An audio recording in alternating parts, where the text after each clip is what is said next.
I'm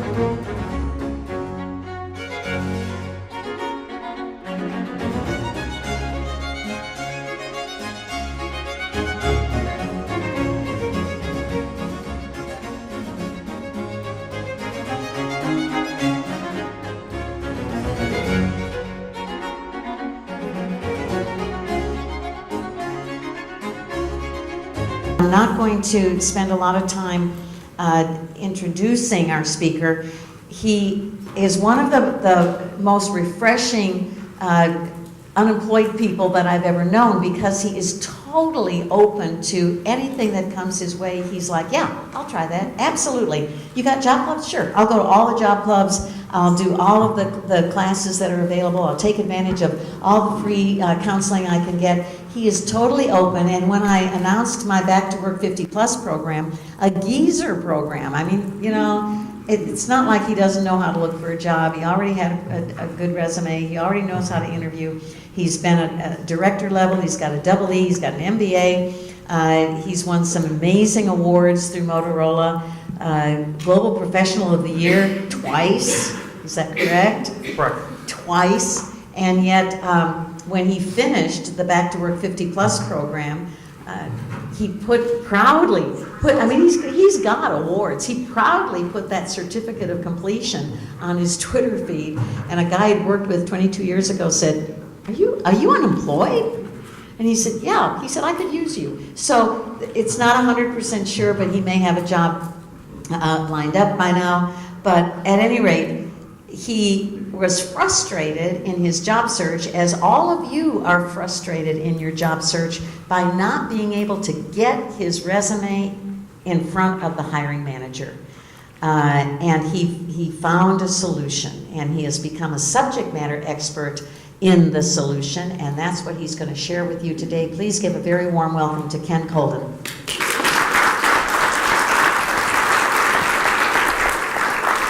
Well, first of all, thank you, Craig. You are very welcome. So this morning I want to share with you some experiences I've had for the last 3 months and some knowledge I picked up. Hopefully it's beneficial. If it's not beneficial, throw stuff at me later. So what I want to do this morning is then go through some case studies. So what happened? What's going on? Then look at the challenges that I saw and experienced. A possible solution. So it's not a commercial for JobScan. I'm not recommending JobScan. Don't work for JobScan. Wish I could, so if anyone knows who JobScan is, I'll definitely work for it. Results.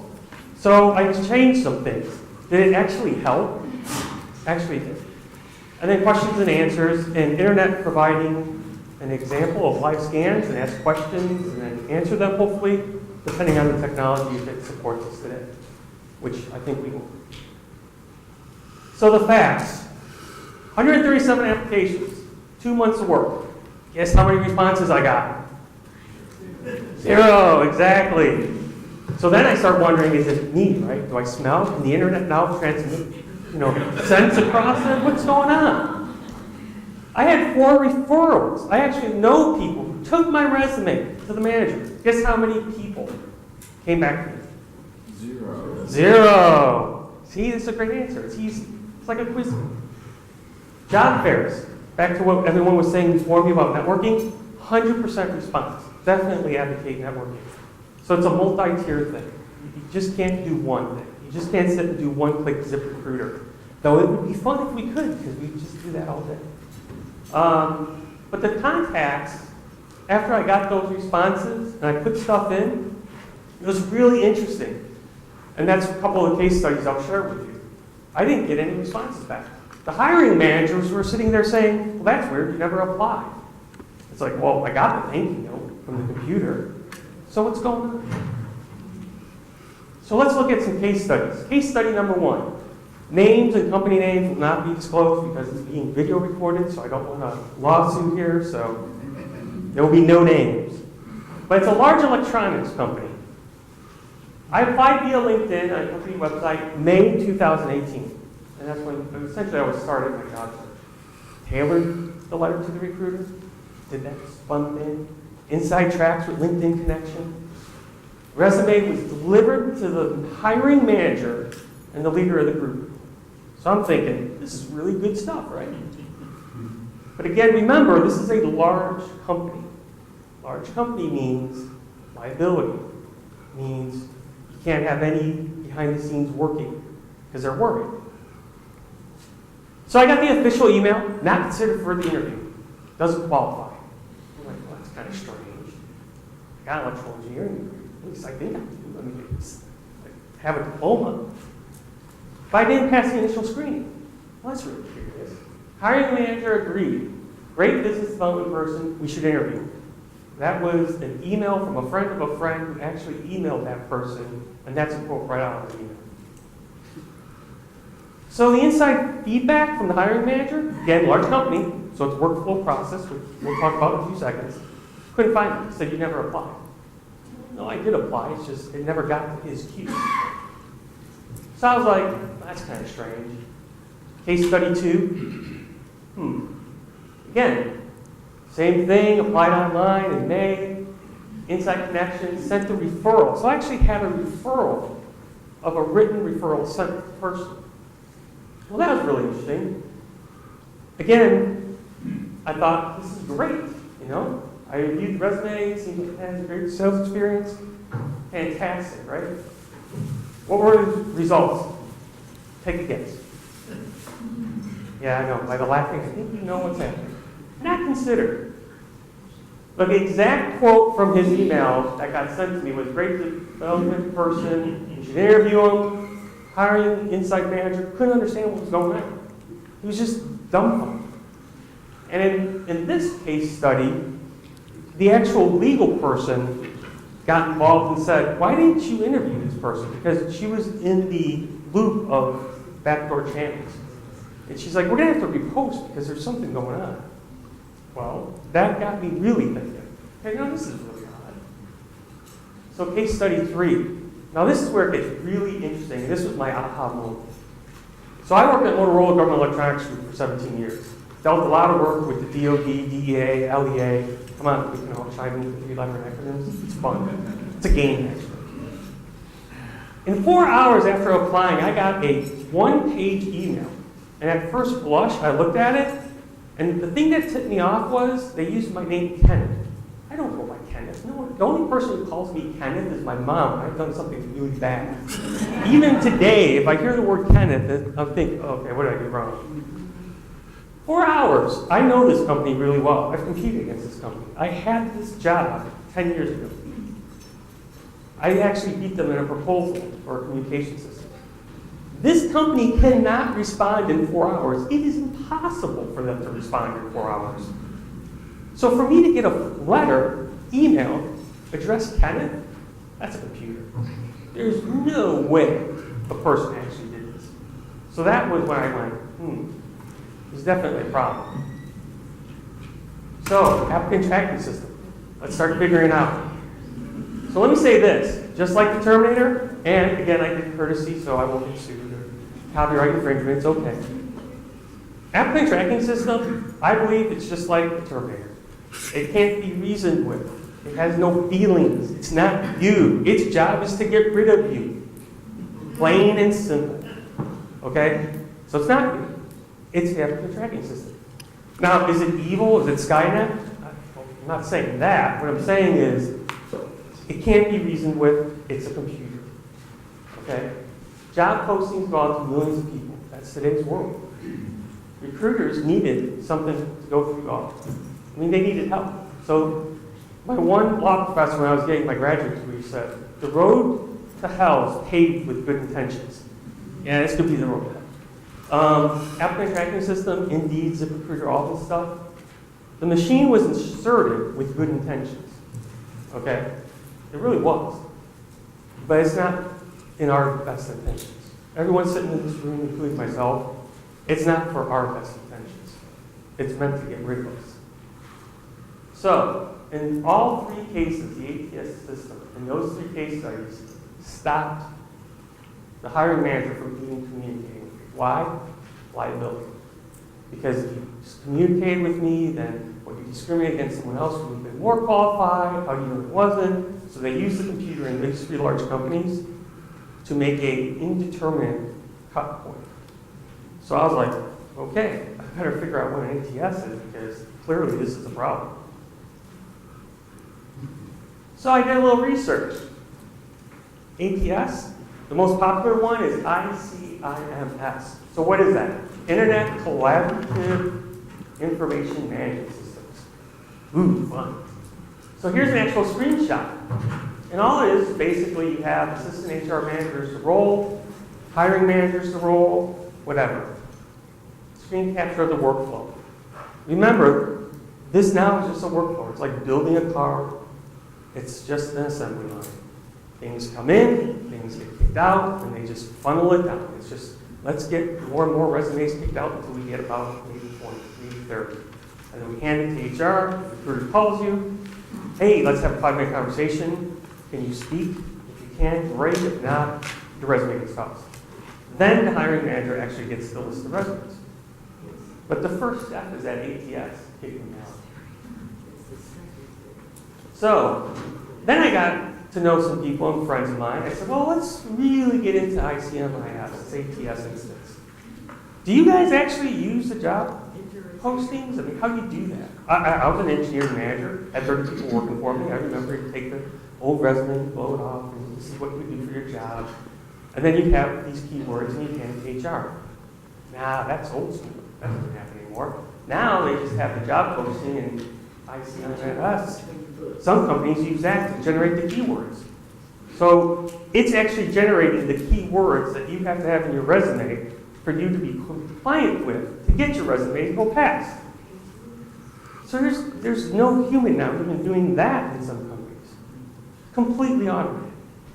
And this morning, it was hilarious coming here. I always check my email this morning, got up. I actually had an email from a computer that said, call the computer, it's going to record your answers to the job questions that the computer tells me, and then it will parse my words to see if the keywords exist in the answers that I gave to the recording. How fun was that, right? I get to call a computer. Man, I got up this morning thinking like, that's fantastic. I get to talk to the computer. That's great. Skynet. Sprint 2. Not saying you're Skynet. But just saying, it's kind of weird. So a real life example, and this is courtesy of JobScan. So I'll give credit where credit is due, this example. They actually had a job that they did this, right? And ICMS actually came up with, what they were looking for is a silk screener. So being in a polymer company before, I know what silk screening is. Basically just think of, I want to make labels and unique labels or shirts or things like that. Silk screen, you put all the inks down, you draw it back with my rod. All sorts of just manual labor. It's called silk screen. They were looking for a silk performer. Why? Because the logic said the screener, you must be talking about a motion picture. Therefore, a performer is what you're looking to do the job. Yep. So now I'm thinking, oh, this is really interesting. I got some problems. I have problems. Managers are not getting my resume. Well, that's a challenge. So let's figure this out. Second of all, inside track into large companies, it's going to help you. I'm not saying it doesn't help you. It does help you. But if it's a big company, they have a liability. There's a lawyer standing behind them saying, we don't want to get sued. Welcome to the litigious world in which we exist. So you have to get through that initial barrier. So you got to break through. So I started the adventure. How do I break through this barrier? How do I kind of target so that I can actually talk to a human? Not that I don't mind talking to computers like I did this morning. It was actually kind of interesting, but I'd still like to talk to humans. Possible solution is JobScan. Now this isn't go out and buy JobScan because I did all the ones that are out there. It's just this is the first thing that popped up on Google. I mean, there's other ones out there. You can use it, same concept. Go to www.jobscan.co and sign up. I signed up for 3 months. I got a month free, so I've got 4 months. I've been doing this now for 3 weeks. 4 weeks, actually. And it was part of the class that Kathy had, 50 plus class. So a shameless plug for Kathy. If you do want to get some help, absolutely take that class at ACC. It's worth every bit of it. And they recommend that you do 80% to make it through. So you score. Think of it as just giving a score to your resume. Just like the applicant tracking system. So, back to my case studies. So I'm thinking, hey, I'm really good, right? Nah, not really. It's a 32%. It was really interesting. It was actually very revealing, too, when you hit that button and you think, man, I'm going to get like an 80, 90, right? Not 30. Well, that's pretty obvious why no one's calling me back after 137 times. I'm not even making it past the first cut. No one even knows I submitted the resume. So, what are the errors, right? And trust me, I had a lot of errors, but some of them really shocked me. So, for instance, double spaces. It says right there, double spaces. They choke on it, the ATS system sometimes. Why? I don't know. Wrong tenses, wrong words, etc. My favorite one is when I ran the job scan the first time, it said I didn't have a master's degree. I was like, well, wait a second, I remember the pain and suffering. I mean, I still have mental scars from that. Well, guess what? MBA space, hyphen, space, master, no apostrophe S, of business administration, space, hyphen, space, master, apostrophe S degree. Job scan then went green check. You have a master's degree. Oh, okay. Thank you, computer. And then it's really interesting because JobScan will actually then start telling you resume snippets and things that you need to change. And I was like, interesting. So now let's go back to the recruiter side of the house.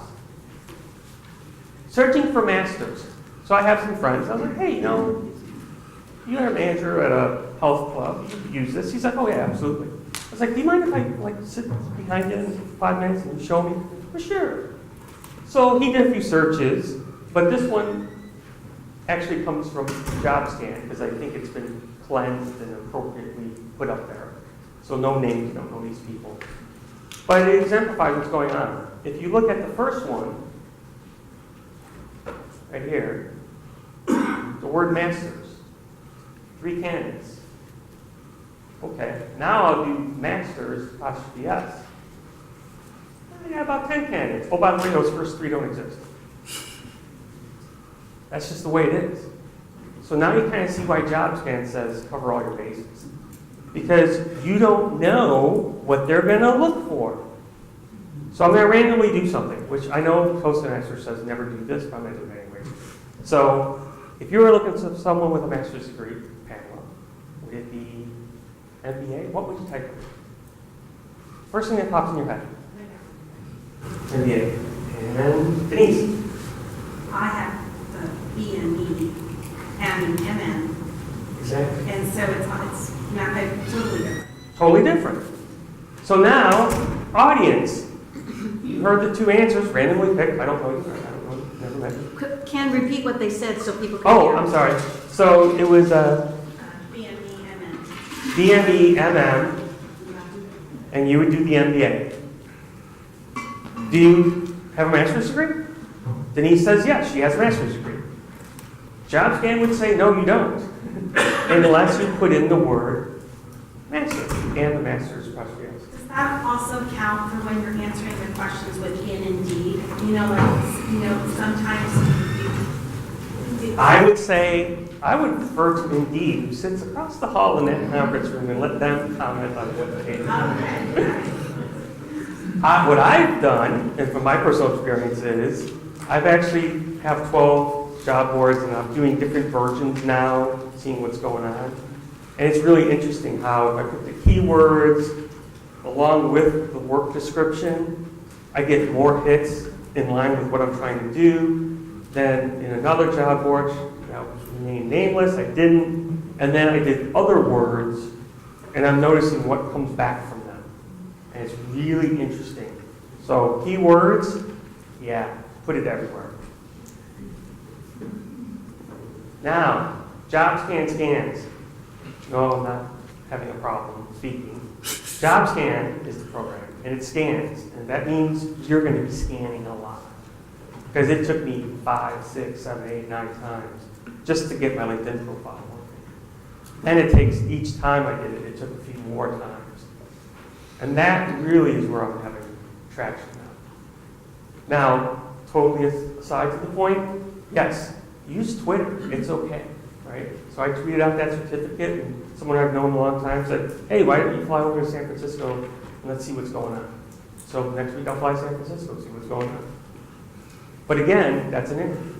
It's all about getting your information out there and getting it through ATS. So what does scanning do? All you're doing is just trying to raise your score.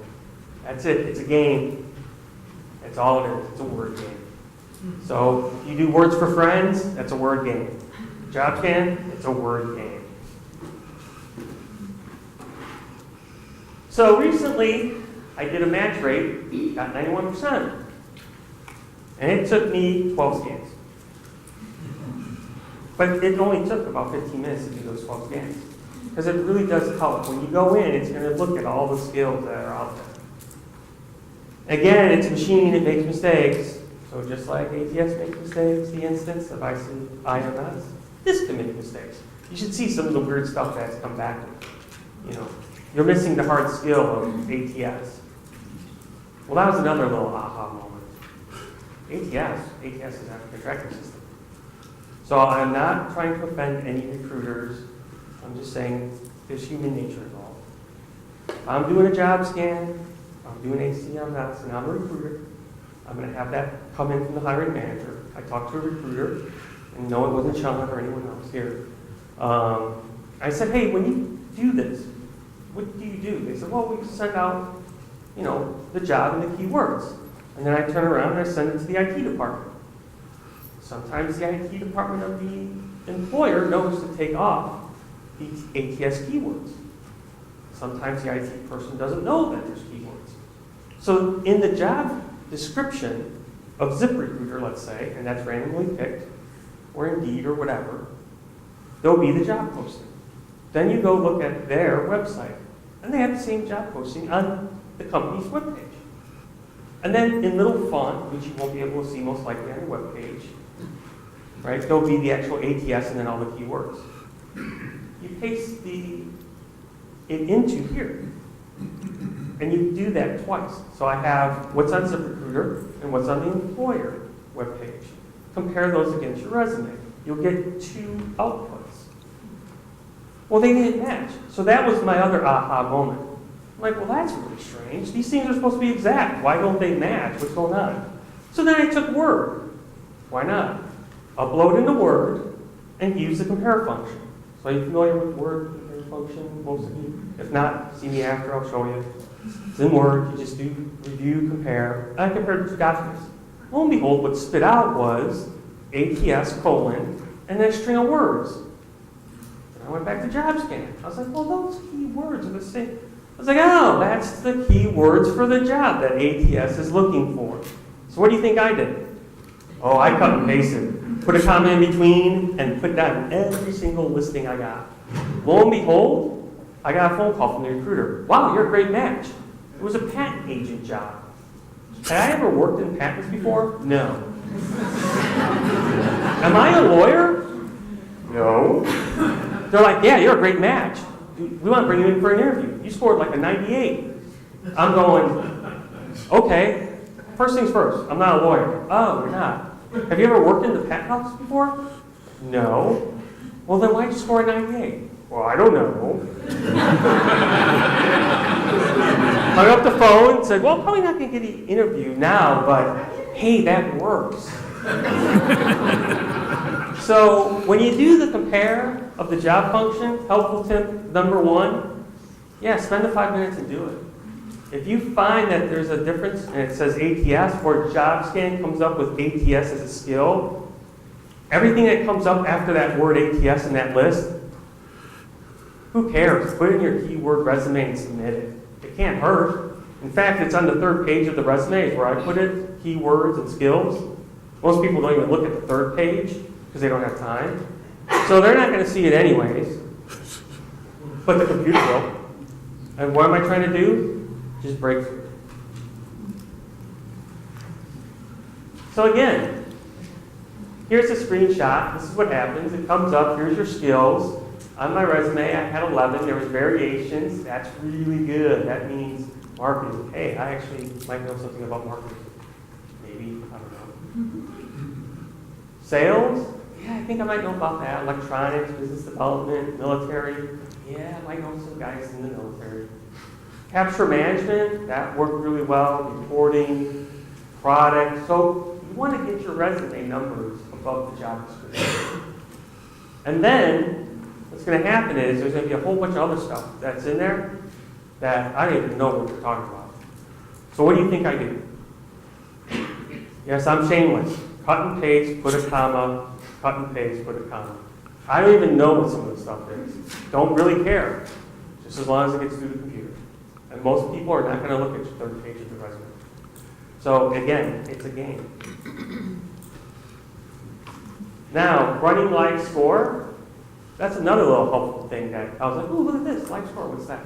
Why? Because I'm an engineer at heart. So what do I do? Yeah, I mess around with things. I hit buttons. Sorry, it's just what happens. You run live scan, it starts showing in the resume where you can maybe suggest and put things. It's like, oh, that's kind of helpful. I like that. So actually, that's how I got my score of my LinkedIn up. So here's some tips.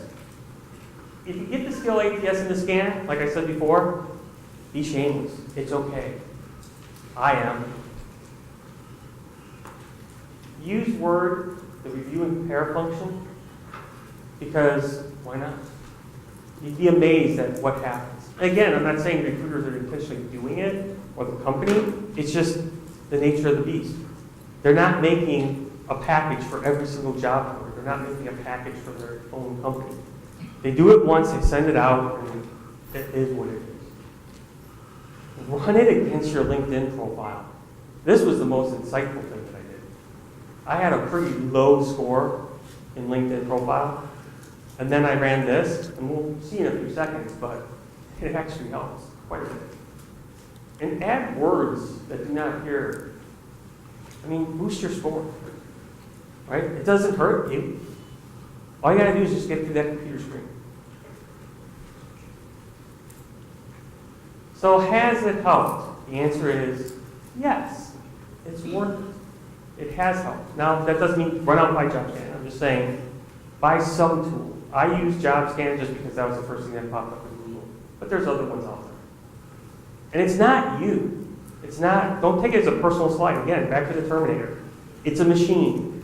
No feelings, no compassion, no thought, no nothing. All it is an algorithm. That's all that's going on. So, my views, this was about 18. So last week I got 77. I appeared in 77 searches of recruiters. So I went from 18 to 77. Just that alone is worth it. Post views tripled, 105, 301. Views of profile went to 151. So I would say, yeah, it's worth it. Do it. Change it. It can't hurt. Now, since doing this, my resume has made it through twice in the last 3 weeks. And I'm excluding the one with the patent agent one because that was just me screwing around to see what would happen. I don't think she appreciated it. So, Molly, if you ever see this video, I'm sorry. Yeah, but that's what I did. In 2 weeks, I've had 10%. This week, I would say now it's up to about 30%. The goal is 25%. And this was the thing that was most insightful when I talked to people who were on the other side of the fence. I was like, what should be a goal, right? What's a goal for this? I mean, 5%, 10%, 100%? I mean, give me some kind of relative goodness. And they, generally speaking, they came back to me and said, 25%, this is pretty good. So if you want kind of an idea, 25% is pretty good. So yes, Ken. Do you want me to wait till the end to ask a question? No, go ahead, ask questions. So I know that on JobScan, you post the job and your resume, but when they do the scan on LinkedIn and they say also put the job and your LinkedIn profile, but aren't you saying that you just how do you do that for multiple postings? Or do you have a LinkedIn profile that just includes every single possible keyword? Or how did you make the LinkedIn be so consistently good? So should I repeat the question, or do you think I heard you? You should repeat the question so it goes through the mic. Aha. So the question that Kathy asked is, how do you use JobScan and change your LinkedIn profile to help and get your score up? So I think I rephrased that appropriately. Yeah, because I think, don't you have to put your LinkedIn profile with a specific posting too, just the way you do your resume? Yes. So the question was, do you have to put in a job posting with your LinkedIn resume? The answer is yes. So here's what I did. It's not right or wrong, it's up to you. Do what you want. I'm just saying this is what I did. I took and we'll do this if there's time permitting and the internet works on this computer, we'll be able to do it real time. You go to LinkedIn, you go to more, click Save PDF, save it as a PDF to your LinkedIn profile. You then paste that on the one side, and that is your resume. Then you go to the other side, and I did 5 job postings of targeted job postings that I wanted. I then uploaded, because it says, pick what you want to upload. So I uploaded 5 job descriptions, because those are the 5 jobs I wanted. All at one time. And again, hopefully we'll have time to show them. I think we will. We will. Okay. So then you run it, and JobScan came up with, again, 42%. And it said, you're missing all these words. So what did I do? I'm shameless. So that word list, word, comma, word, comma, word, comma. So look at my LinkedIn profile. At the very bottom of the introduction, you'll see all these words there. Why? It's just for scanning purposes. For every job description, because there's a lot of text that you can use, what did I do? Word, comma, word, comma, word, comma, on every single job listing that I've done. And all I'm doing is just trying to get as many words and phrases as possible. So that, go ahead. So you didn't go in and take all those words and reformat it into either your resume or your LinkedIn. You just took them in as a block and added them into that bucket of place of words. Correct. So the question was, did I actually go in and reformulate all my text with all the words? No, that's really hard. I know. I'm not, I guess I'm kind of lazy. I wouldn't have enough effort to do that. I would just, maybe there was like a bottle of Jack Daniels there. I don't know, bourbon or scotch. Maybe. Go ahead. Just for clarification, you said that you added those keywords in your summary statement of your LinkedIn profile? So the question is, did I add the words just to my LinkedIn profile summary statement or everywhere? It's everywhere. Okay. So, You just pepper yep. those words throughout. Okay. And if you want to go to my LinkedIn profile, if you send a message, hey, saw you at Launchpad, I'll friend you. Anything I can do to help you, introduce you to anybody who I know, I have no issue with that. I'm a pretty open and transparent type of person. But look, it's all I did was change, and that's the effect that it had. So then it got really interesting. So then I actually went to a coach, and this coach, I said, hey, could you, run your profile and tell me what you think? So he pulls up Sales Navigator, which is a LinkedIn function you pay, I think, $500 or $1,000 for. I'm not doing it, but he's a coach recruiter, so he does. And then he, again, 2 days ago, said, hey, you have inconsistencies. So again, this is just another version of an ATS instance. LinkedIn has their own version of it. And there was 4 inconsistencies. He's like, if you clean this up, you could get from a 47% probably to an 88 in LinkedIn. I was like, good to know. So what was the thing? And this is the thing that was really surprising. The job title you're going for scores a lot of weight. So when you go and try and, let's say you want to be Director of Business Development, make sure the Director of Business Development title's on your resume. Make sure you have a job that says Director of Business Development. In your keywords, you may want to put on the last page Director of Business Development, comma, something else, comma, something else. Doesn't matter. That's what's going to get you going. So then I took the advice from the 50 Plus and Kathy. Said, well, let's pay $28. Let's go do a DBA. So I went to the county, downloaded a form, went to Travis County. Here's my $28. Doing business as Koldan Associates, great. Now I put up Koldan Associates in LinkedIn profile. Now, whatever job I'm applying for, that's the title, Koldan Associates, I have. Totally legit, you can do that. So that's the other thing is, think about how you change things to just basically, again, ramp up your score. So, as I call it, the arms race, right? So they got a computer. Okay, now I'm going to get a computer. Let's kind of level the playing field here. Let's see what happens. So, questions and answers. Too bad Sean wasn't here because I was asking him.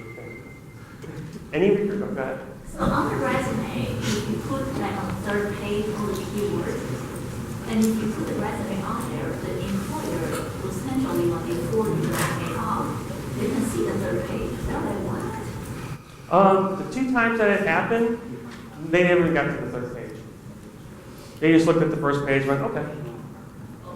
So, but I don't do white fonts. I don't do size 8. So the question was, do you, on the third page, have I had any negative feedback because I got essentially a big block of words? My answer is no, because they never get to the third page. And then I haven't gone that far down the interview process where someone's asking, hey, why do you have all these words here? Hasn't happened yet. That's So some people say you can put all these maybe third page words like just with white color, so only on first page. Like you need a third page. What do you think about that? So Susan asked a question about basically disguising the keywords. So again, it's a computer. So what you can do is on your resume online, you can make the keywords the font color white. And white on white won't show up. But to the computer, it will because it sees actual characters there. I personally, I wouldn't do it. It's just a personal thing. I think it sends a messaging subliminally that once it's going to find out because the ATS is going to have a report, which I showed you, and it's going to say keywords listing. It's going to list all the keywords. Well, if they can't find those keywords on your resume, they'll probably start wondering, hey, what's going on?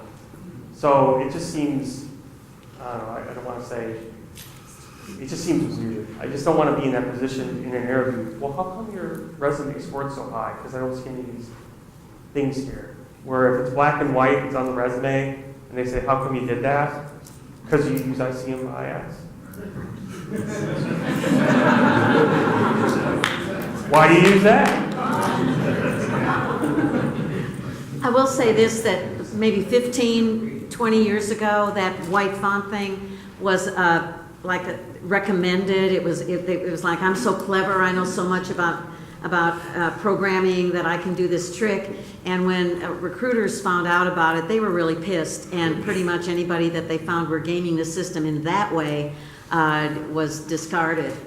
What he's doing is at least transparent, and he doesn't put down stuff except for that one story you told where you did. But normally, he doesn't put down, he doesn't put down things that aren't real. Right, so... He has to defend it. Right, so Kathy asked a question of, or commented on the question that Susan asked, which was, what do you think of recruiters? And she relayed the story about 15 years ago, recruiters found out about that trick, and they would instantly toss the resume if they found it.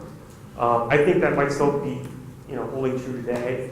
And yes, I openly admit, again, Molly, I apologize if you ever see this video. It wasn't meant, any slam against that recruiter, but I had to test the theory, right? And so I kind of feel like I'm being tested every time I submit an application, so why not turn the table?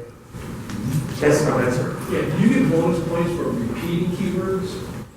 That I don't know. I honestly don't know. So Tom asked, do you get bonus points for repeating the words? You do. So I don't know. Kathy says yes. Hold on. So we're going to do another voodoo thing you're never supposed to do. Don't ever back up in a presentation.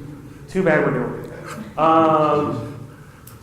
So to me, I know JobScan says that the more you have here with this little circle with the variations, and this number is higher than that number, you get more points. Okay? So from a job scan perspective, the answer is yes. From an actual instance of the ATS that gets implemented, it's really, who knows, right? Because you don't know how they program it. I would agree with Kathy. Generally speaking, I would say yes. The more times you put it in, one would think it would be a hard story. Go ahead, please. Does ATS do better with a Word doc as opposed to a PDF, especially some of those newer PDFs, a lot of graphic elements, a lot of colors? So this got really fun. So I played around. Repeat the why? question. Oh, I will. So I played around with this. So the question was PDF versus Word. What's the difference? The newer PDF, I found, for some reason, a large defense contractor company, who will remain nameless, it wouldn't accept my application because it said it was an unrecognizable file format. Even though it was not PDF, it was a PDF. And then when I pulled it back up, because I said download what I had uploaded, it came back as a completely black piece of paper. I have no idea. I haven't had time to figure out what's wrong. But generally speaking, I have switched from PDF back to Word. Because what I find is Word has always gotten me through. PDF was, I had 2 bad experiences. So my personal recommendation would be Word, don't do PDF. Now, one disclaimer. If it says we only accept PDF, please put in PDF. Go ahead.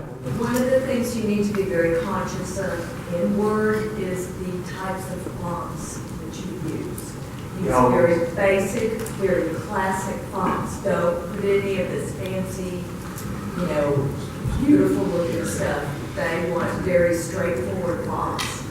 Also, too, you will get, or should get, you never know, but extra credit for scanning a cover letter. Yes, so thank you for reminding me of that. So the 2 questions or 2 comments that were made were font and cover letter. So let's first address font size. So I've done a little experimentation on my own. Why? Because I'm unemployed.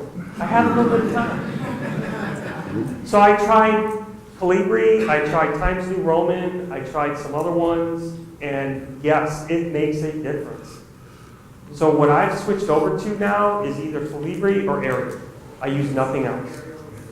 Arial. Yes, and don't ask me why.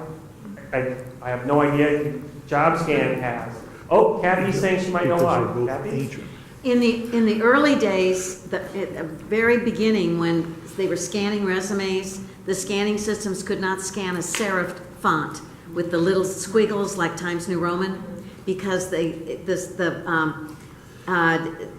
were inconsistently sized. The little serifs are thin and the regular letters are thicker, Oh, and okay. it couldn't read them. And so it had to be a block font like Arial, and Calibri is another block font except it's smaller. But so Arial, you're always safe with a block font in a scanning system. So the comment that was made is, why would a non-block font not work? So I think that was a double negative. Sorry about that. But essentially, it goes down to the scanning engine. Having done some work with scanning engines a long time ago, back when they were not that good, if you'd have little things that would be trailing, like fancy fonts, it would come up and register it, and it won't recognize the character. So optical character recognition software, a few years ago, had real trouble with understanding anything but a block type font because it's trying to match the letter R. So if you look at the network up on that whiteboard, you'd see that would be hard for it to read because it would try and make that N a solid black. So it'd probably work. But now imagine if you put squigglies and make it like Old English calligraphy. It wouldn't be able to match the pattern of N with that word, so it puts a black dot over it. So, no, I'm just saying as an example. That was not saying But I anything. mean, this is computer. It should be able to read anything. Well, understand, if you submit a Word document, it should, and it will. But if you submit a PDF, depending on how they're inputting the PDF, you don't know. So again, what I'm saying, all you're trying to do is get rid of variability. Increase your score, get rid of variability. So the original question is, what do I use? Back to your original question, Word. Now, the other point of cover letter, absolutely, you add a cover letter, and that's how I get to 97. In fact, I got to 99.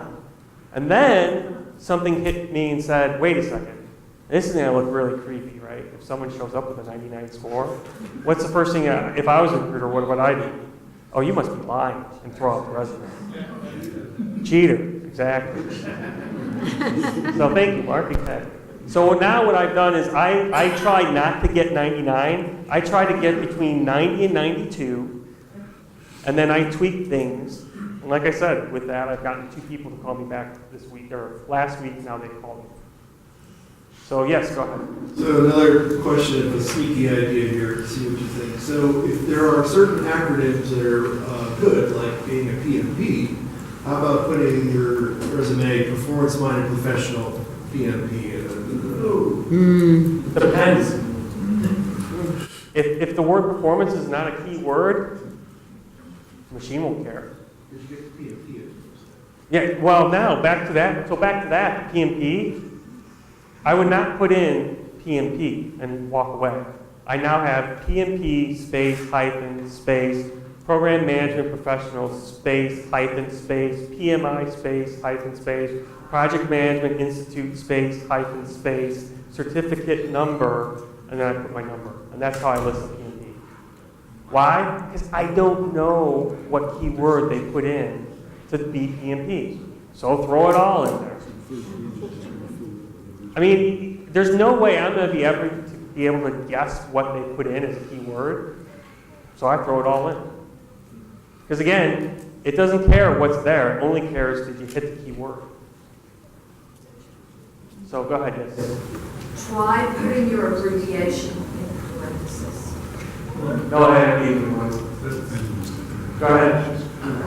You mentioned cover letter. I've seen application sites where it just says, enter your resume, upload your resume. Do you put it, in such a case, do you put a cover letter like as a first page, included it? So there was 2 questions. The first one is, instead of doing space hyphen space, put the PMP in parentheses. Doesn't hurt. I mean, I don't know, I've never tried it, but I think it could be just fine. The other question I was asked is, if there's no place for your cover letter, do you include a cover letter? The answer is, I personally do. I actually make it, then page 1 is the cover letter, and I put in a 4-page resume. Why? Because, hey, there's a cover letter.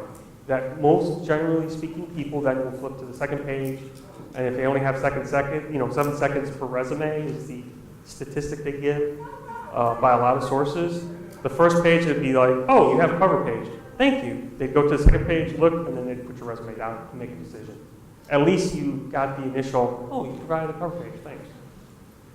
Yes? I think what he was actually asking, if I got it right, is that if there's an acronym by PMP and you don't have a PMP, can you make up the words and they say it's a PMP? Like instead of project management professional, he would say performance management professional. No, I would not do that because I'm sitting in so the question was, if I don't have, if I want to have performance management is a keyword or I perceive that's a skill, should I put in performance management professional as a PMP or a variation of that was the question. I wouldn't do that just because if I got into the interview, that would be a really awkward situation. And then plus, the whole ethics persona. I mean, what are you saying ethically?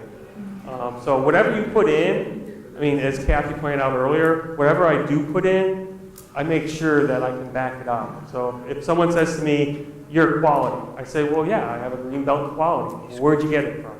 Well, Motorola. Okay. I mean, so I can put down green belt. Now, what does that mean? Lean Six Sigma Green Belt. So LSSG hyphen Lean Six Sigma Green Belt hyphen quality. Yes, that's on my resume. So again, it depends. If the acronym is common, absolutely put it in a keyword section. So go ahead. I haven't heard about issues about margins and how much of that field does it actually stand? as far as margin is concerned? And second of all, what about Windows 10? Is it version of Word 20? I have not used older versions of Word. I'm using 2013 or 2016. I haven't gone back to see, so I can't comment and I don't know. As far as the template, JobScan provides 20 templates that they, quote, say go through ATS without a problem. I probably maybe copied one, maybe. Because you could save it as a doc instead of a docx that the new kind of office usually is. Yeah. At least they have an outdated kind of system for things. Great point, Philip. So Philip asked a question is a follow-up to yours, which is version of Word. So specifically, I save everything in the 2013, so don't quote me. It's not the latest and greatest docx version. I put it in the doc, which I think is the 2013 format, and that's what I'm using. Next question. Yes. What's your experience with the information that's in a header or footer? Is that being read in the ATS? I've heard that it is not.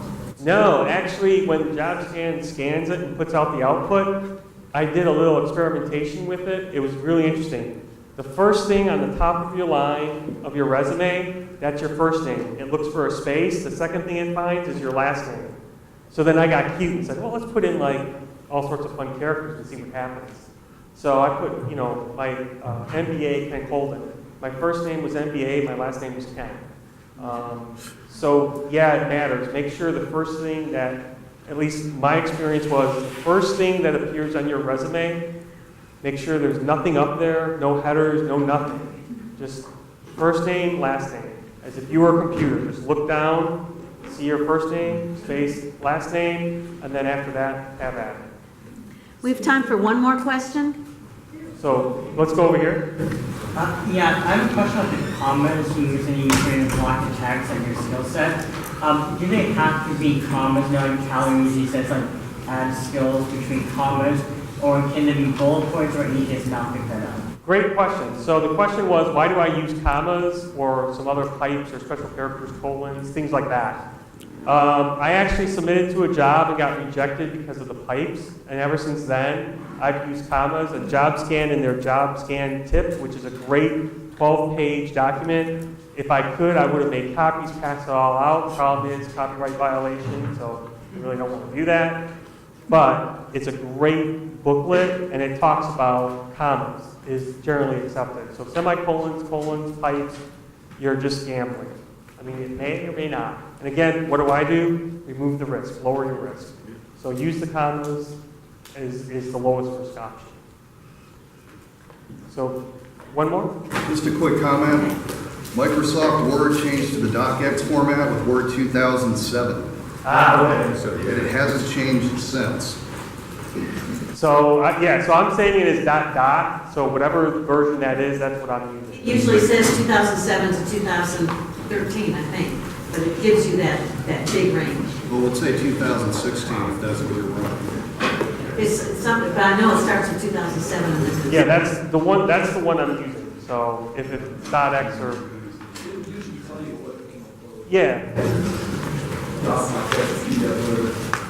correct. And whatever it wants. So bottom line, whatever it wants, read what it wants and submit what it wants. Because trust me, I'm not the ATS system. So this is jobscan.co. It's covered in your handbook, just kind of like an overview. And it used to be free, and now tell them the free options and the cost. So the cost is you can do 5 scans per month for free. That'd be tough. You'd be hard pressed to be able to be successful with that. What I did was buy 3 months, get 1 month free. Because I knew, and it's unlimited scans. And trust me, I've done over 100 scans, and I just keep going. Now, one question was asked of me. And that costs? It was $89. Now, the other thing, real quick, the other resources, again, this isn't an advertisement, it's just more, here's what I do. Grammarly is a small fee. Yes, run Grammarly. That thing is amazing. So it's a proofreader. And the things it picks up on is quite amazing.